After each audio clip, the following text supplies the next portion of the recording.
Welcome back. Thanks very much for staying with SABC News. Police in Zimbabwe have arrested a suspect, Pius Jamba, in connection with the murder of Moreblessing Ali. Ali was kidnapped and found murdered days later.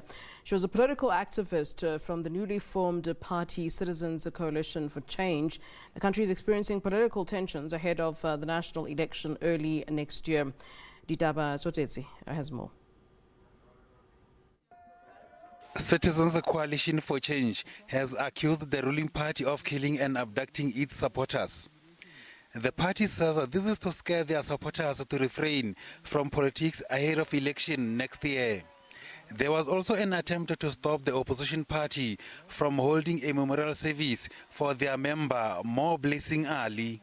Her murder has attracted international reactions, calling Zimbabwean government to provide answers. However, the ruling party has denied all allegations leveled against them. Ditaba Tsotetsi, SABC News. All the members of the opposition party CCC, led by Nelson Chamisa in Zimbabwe, were arrested after attending a memorial service of Moreblessing, who was murdered a few weeks ago. The family of Moreblessing Ali has criticized the police in Zimbabwe for failure to arrest the suspect after numerous attempts by family members to get the suspect, Pius Jamba, arrested. For more on this, we're now joined by CCC spokesperson, Advocate Fadzai Mahere. Advocate, a pleasure to see you once again. Thanks very much for joining us here on SABC News. Thank you. Thank you very much. In tough circumstances, but it's good to see you again. Yeah. I mean, we're getting news, of course, that there is now the suspect, Pius Jamba, and that, the police in Zimbabwe are saying that they've arrested this person. What is your reaction? And, earlier when we spoke last week about the murder of Moreblessing Ali, you had indicated that there were suspicions from your camp, from your party, that it was, in fact, the ruling party that was responsible for this, and they of course, vehemently denied this. What are you saying now that this person is said to not be linked, in fact, to ZANU-PF? Well, ZANU-PF tries to deny their connection to this political murder, but we affirm and reiterate that the ZANU-PF footprint is all over the murder and enforced disappearance of Moreblessing Ali. For starters, Moreblessing Ali was found at the home of ZANU-PF chairman by the name of Zimbawe. Him and his mom own this plot, and he is the brother to the suspect, who seems to now have been apprehended by the police. Even if you look at the statements that were made by ZANU-PF following the discovery of Moreblessing Ali's body, they've been making all sorts of threats against the CCC, stating that Nyatsime, the place where she was finally located and where she used to live, is a ZANU-PF red zone.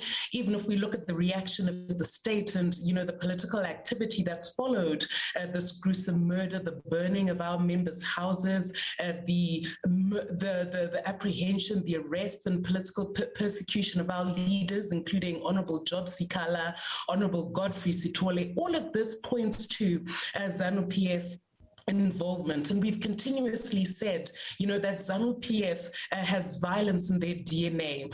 Earlier this year, the deputy leader of ZANU-PF said that ZANU-PF would crush the CCC like lice. We saw the murder of Mboneni Ngube earlier this year in the lead up to the by-election. And, those who were responsible simply have not been prosecuted. We saw that the police memo indicated that 4 of the suspects had ZANU-PF cards, but to date, there's been no conviction in respect of that murder. So while, of course, it's progress that Pius Jamba has been arrested, a lot more needs to be done. Moreblessing Ali was missing for almost 3 weeks, and yet the police did nothing. This must be contrasted with their swift action in apprehending the leaders who led the search mission, including Job Sikala and Godfrey Sitole. They've been persecuted. Job Sikala was the lawyer, the family lawyer, and we know that it's their convening power and the fact that they're the ones speaking out loudly against the abduction and enforced disappearance and subsequent murder, that they're being targeted by ZANU-PF, and that's why they've been arrested today. There is no record record of them anywhere inciting violence. Instead, what they were calling for was an end to impunity and for those who were responsible for the death of Moreblessing Ali to be apprehended. Yeah. How can a woman go missing for 3 weeks?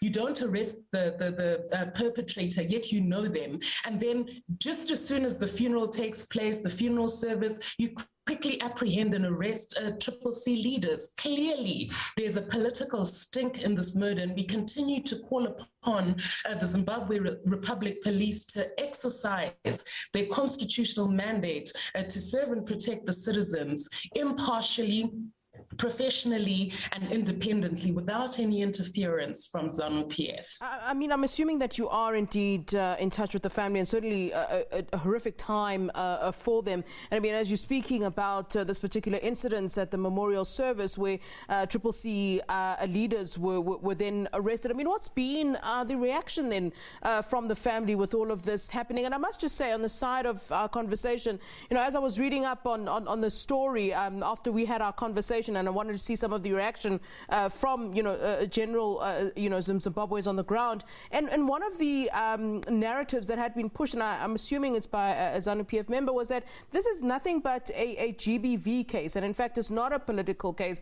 I mean, have you also heard those kinds of things that have been said? Certainly I saw that on social media, and I wonder if this is something that is something that is being said generally. It is something that's being said, but obviously it's completely false, and the counter-narrative and an attempt by ZANU-PF to avoid responsibility for what's clearly a political murder.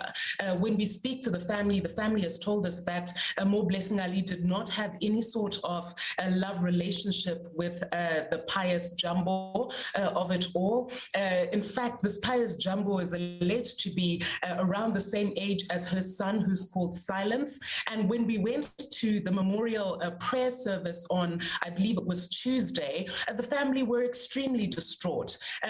Silence, the son, and her daughter were saying that they're living in extreme fear. The police, you know, can continue to call them. ZANU-PF members continue to threaten them. You know, they have no peace at home because they've got no security. They also indicated, Silence, just to quote his words, he said, "My mother was cut up like a chicken." That's the extent of the brutality that we saw in the murder of Moreblessing Ali. And also they indicated that, you know, they really did hope that the police could have done more to ensure that, you know, the perpetrator was found. And if they'd acted timeously, their mother's life could have been saved. And even if you look at the gruesome nature of how her body was recovered, her children literally stood by the well as her remains were being pulled out. You know, her body was cut into two. Her intestines were placed in a plastic bag, and it's important to lay the context, you know, of this political murder. The brothers, the Chisango brothers, who we submit, and we have continuously said to the police are responsible for this murder, are responsible for a wide reign of terror in the Nyatsime area. They're well known for their political violence. They're well known for causing terror amongst the residents of Nyatsime area. So it's not as though we're making these allegations without foundation. We've got clear foundation coming from the family, from eyewitnesses who witnessed this. The police at the very time that the first police report was made on the 25th of May knew that Pius Jamba was responsible. There's simply no explanation as to why he could not be found until after she died 3 weeks later. You know, we know that our police service has got the capacity to investigate crime. It's only that ZANU-PF abuses them and interferes with their work, and so they're unable to do it properly and constitutionally. And that is the bone of our contention. And to make matters worse, the homes of Triple C leaders were burnt following the prayer service that took place. We continue as the Triple C to denounce violence in all its forms. Anybody who was responsible for the violence that we saw in the aftermath of the prayer service must be held to account. We must have a transparent investigation where those who are responsible of the burning of houses belonging to the likes of Mishek Guja, Councillor JJ and a number of others must be brought to book. We even saw the shops of CCC leaders and community activists being burnt. That's not what we expect to see in a constitutional democracy, and it doesn't bode well for the lead up to the harmonized election in 2023.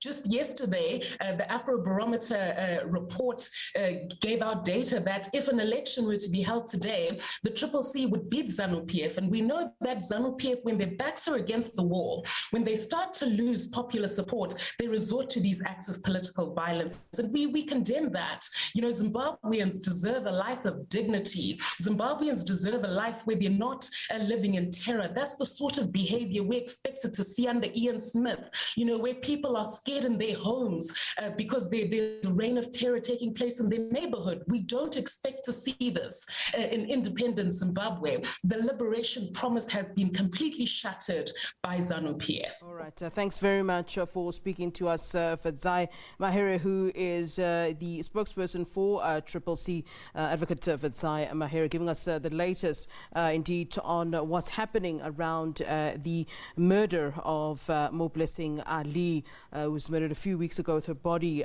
dismembered, as she recounts there for us. All right. Thanks very much for your time. All right. The